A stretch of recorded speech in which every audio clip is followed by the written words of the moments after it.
جنگلی ڈانس آیا ہے. اور ریمبو چلو اس کو ہوش ہی نہیں ہے. اور ریمبو میں نے تجھے کمروں کی صفائی کے لیے کہا تھا.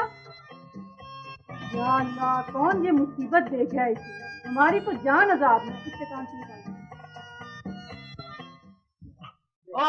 بیگم صاحب جی کیا مزیدار گانا ہے جی. جب یہ سنتا ہوں دل کرتا ہے کہ پتوں کا لباس پہن کے جھاڑیوں کے تینوں کا تاج بڑھا کے تو جنگل میں صفائی کروں گی.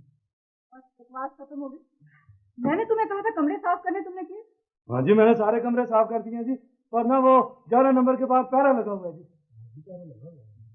ٹوٹی بلوان کا پیرا جی. وہ تو ہاتھ ہی نہیں لگانے دیتا دروازے کو. میں پھر کیسے صفائی کروں گی.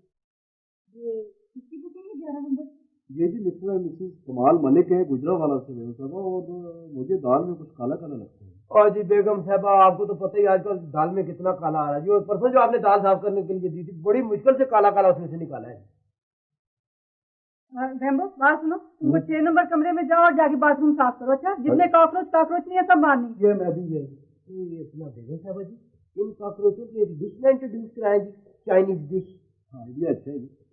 اچھا بیگم صاحبہ یہ 11 نمبر میں کمال صاحب جو ہے وہ باہر سے تالا لگا کے جاتے ہیں جی. اور ٹوٹی پہلوان جو ہے وہاں پیرا دیتا ہے. آپ پتہ کروائیں جی کیونکہ مجھے ڈاؤٹ ہے کہ یہ کتنے شادی شدہ نہ ہو.